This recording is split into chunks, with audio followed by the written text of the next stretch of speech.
ഇന്നെൻ്റെ ബർത്ത്ഡേ ആണ്. ഞാനിങ്ങനെ ഗാർഡനിങ് കഴിഞ്ഞ് രാവിലെ എപ്പോഴും ഇറങ്ങുന്ന പോലെ കുറച്ച് നേരം ചെടീൻ്റെ അടുത്തേക്കൊക്കെ കഴിഞ്ഞൊന്ന് നേരത്തെ കുളിച്ച് ചെടീൻ്റെ അടുത്തേക്കൊക്കെ ഇറങ്ങിയതാണ്.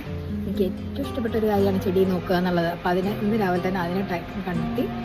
അപ്പം ഇന്ന് ഒരു പ്രത്യേകത ഉണ്ട്. ഒരുപാട് സന്തോഷമുള്ള ദിവസം കൂടിയാണ്. കാരണം മുമ്പൊക്കെ ഞാൻ ഒരുപാട് കിഴങ്ങ് എൻ്റെ ചെടീൻ്റെ പേര് ഞാൻ മറന്നുപോയി, ലാസ്റ്റ് പറഞ്ഞുതരാം. ഞാൻ വയനാട് പോയപ്പം അവിടെ നിന്ന് കിഴങ്ങ് വാങ്ങിയിരുന്നു. ഇന്ന് ഇതിന് മുമ്പ് കുഴിച്ചിട്ടത് ഇന്ന് ചെറുതായിട്ട് മുളച്ച് വന്നിട്ടുണ്ട്. അപ്പോൾ അതിൻ്റെ സന്തോഷത്തിലാണ് ഞാനിന്നിപ്പോൾ ഉള്ളത്. അപ്പോൾ നിങ്ങൾക്ക് കൂടി ഇത് കാണിച്ചു തരാം. ഇതാണ് ഞാൻ നട്ട കിഴങ്ങെന്ന് വന്നിട്ടുള്ളത്, മുളച്ച് വന്നിട്ടുള്ള ഒരു തൈ. ഇവിടെയും ഈ ഭാഗത്തൊക്കെ ആയിട്ട് ഇതിലൊക്കെ ചെറുതായിട്ട് ഷൂട്ട് ചെയ്ത് വരുന്നുണ്ട്. ഇന്നത്തെ ഒരു ദിവസം, ബർത്ത്ഡേ ആയിട്ടുള്ള ദിവസം, കുറേ കാലത്തിന് ശേഷം എൻ്റെ ഒരു ആഗ്രഹം റെഡിയായി വരികയാണ്. വെയിറ്റിംഗ് ഒരു ബേബി വലുതായി വരുന്ന പോലെയുള്ള വെയിറ്റിംഗ് ആണ് ഇനിയുള്ള ദിവസങ്ങൾ. അപ്പം അങ്ങനെ ഇന്നത്തെ ദിവസം ഒരുപാട് സന്തോഷമുള്ള ദിവസമാണ്. സന്തോഷിക്കാൻ കാരണങ്ങൾ അങ്ങനെ വലിയ കാരണങ്ങളൊന്നും വേണം. ചെറിയ കാരണങ്ങൾക്ക് നമുക്ക് ഒരുപാട് സന്തോഷിക്കാനായിട്ട് പറ്റും അല്ലേ. അങ്ങനെ എൻ്റെ ലൈഫിലൊരു ഹാഫ് സെഞ്ച്വറി ഞാൻ ഇന്ന് അടിക്കുകയാണ്. Half century 50 years.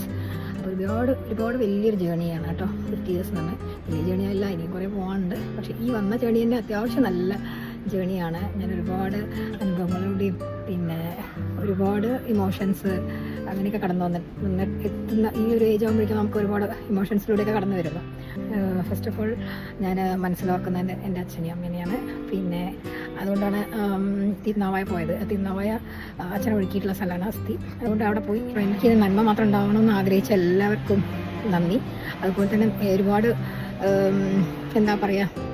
ഒരുപാട് നന്മ ചെയ്യാത്തവർക്കും ഒരുപാട് നന്ദി. കാരണം അങ്ങനെയുള്ളവരെ കൊണ്ടാണല്ലോ നമ്മൾ സ്ട്രോങ് ആവുന്നത്. അതില്ലെങ്കിലും നമ്മളില്ലേ അല്ലേ. കാരണം അവരാണ് നമ്മൾ സ്ട്രോങ് ആക്കുന്ന ആളുകൾ. അപ്പം അവരും ഈ ലൈഫിലൊരു ഭാഗമാണ് കേട്ടോ.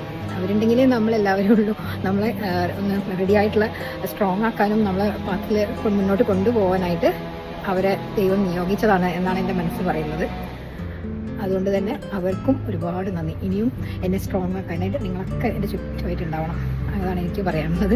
ഭയങ്കര സോഫ്റ്റ് ആയിട്ടുള്ള ഒരാളായിരുന്നു ഞാൻ. പിന്നെ ഈ ഒരു 50 ആയപ്പോഴേക്കും ഞാൻ അത്യാവശ്യം സ്ട്രോങ് ആയി എന്നാണ് എനിക്ക് തോന്നുന്നത്. അപ്പം ഒരുപാട് എൻ്റെ ലൈഫിൽ വന്ന ആളുകൾക്കും ലൈഫിൽ നിന്ന് പോയ ആളുകൾക്കും എല്ലാവർക്കും താങ്ക് യു സോ മച്ച്. അപ്പോൾ എൻ്റെ ജേണി 50 കഴിഞ്ഞ് ഇനിയും കണ്ടിന്യൂ ചെയ്യാണ്. എത്ര വർഷങ്ങളാണെന്നൊന്നും അറിഞ്ഞൂടാ. അതുപോലെ എൻ്റെ മക്കൾക്കും ഹസ്ബൻഡിനും എല്ലാവർക്കും താങ്ക്സ്. നല്ലൊരു ലൈഫ് മുന്നോട്ട് ലീഡ് ചെയ്യാനായിട്ട് എന്നെ ഹെൽപ്പ് ചെയ്യുന്നതാണ്. പിന്നെ എൻ്റെ ചുറ്റുമുള്ള എല്ലാവർക്കും, എന്നെ ഇമോഷണലി സപ്പോർട്ട് ചെയ്യുന്ന എൻ്റെ ഫ്രണ്ട്സിനും ഒരുപാട് താങ്ക്സ്. അങ്ങനെ എല്ലാവർക്കും ഒരുപാട് താങ്ക്സ്. എൻ്റെ ചാനലിനെ സപ്പോർട്ട്